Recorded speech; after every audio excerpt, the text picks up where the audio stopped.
முதல்வன் படத்துல அர்ஜுன் அவர்களோட அம்மாவா நடிச்சிருப்பாங்க. இந்த படத்துல டிவி ஓடிட்டு இருக்கும்போது ஓடுது ஓடுது பாருங்க பாருங்க அப்படின்னு ரொம்ப யதார்த்தமான குரல்ல பேசி நம்ம எல்லாரையும் ரசிக்க வச்சிருப்பாங்க நடிகை கலைராணி அவர்கள். அவங்களோட சினிமா லைஃப்ல நடந்த சுவாரஸ்யமான விஷயங்களை தான் பார்க்க போறோம். இயக்குனர் சங்கர் கிட்ட மன்னிப்பு கேட்க போனவங்களுக்கு எப்படி முதல்வன் வாய்ப்பு கிடைச்சது, அது மட்டும் இல்லாம இன்னைக்கு தமிழ் சினிமால இருக்கிற பல இளம் நட்சத்திரங்களுக்கு இவங்க தான் ஆக்டிங் டீச்சர். உங்களுக்கு தெரியுமா?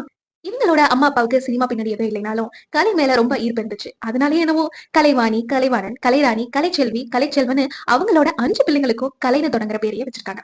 அதே மாதிரி 5 பேரோட வாழ்க்கையும் கலைத்துறையிலேயே அமைஞ்சிருச்சு. பள்ளி மாணவர்களுக்கு இலவசமா நடிப்பு பயிற்சி கொடுத்துட்டு இருந்த நேரத்துல முதல்வன் படத்துக்காக சங்கர் சார் கூப்பிட்டாங்க.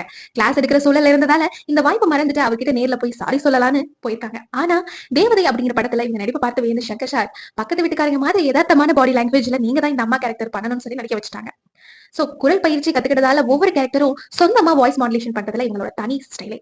முதல்வன் படத்துல இவங்க பேசின அந்த டயலாக் டெலிவரி பார்த்து ஷூட்டிங் ஸ்பாட்ல எல்லாருமே சிரிச்சிருக்காங்க. ஆனா படம் ரிலீஸ் ஆனதுக்கு அப்புறம் அந்த வாய்ஸ் மாடுலேஷன் தான் அந்த கேரக்டருக்கு மிகப்பெரிய பிளஸா மாறிச்சு. அதாவது கோடம்பாக்கம் படத்துக்காக தமிழ்நாடு அரசின் விருதை வென்ற கலைராணி இதுவரை 75க்கும் அதிகமான தமிழ் படங்கள், 6 தெலுங்கு படங்கள் மற்றும் 45க்கும் மேற்பட்ட நாடகங்கள்ல நடிச்சிருக்காங்க.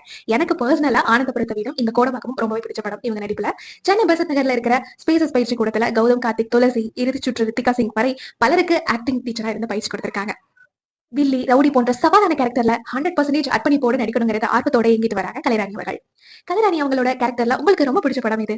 முதல்வன் படத்துல அவங்களோட நடிப்பு உங்களுக்கு ரொம்ப பிடிக்குமா? மறக்காம கமெண்ட் பாக்ஸ்ல பதிவு பண்ணுங்க. வீடியோ பிடிச்சிருந்தா லைக் பண்ணுங்க, உங்க ஃப்ரெண்ட்ஸுக்கு ஷேர் பண்ணுங்க, சேனலை மறக்காம சப்ஸ்கிரைப் பண்ணிடுங்க.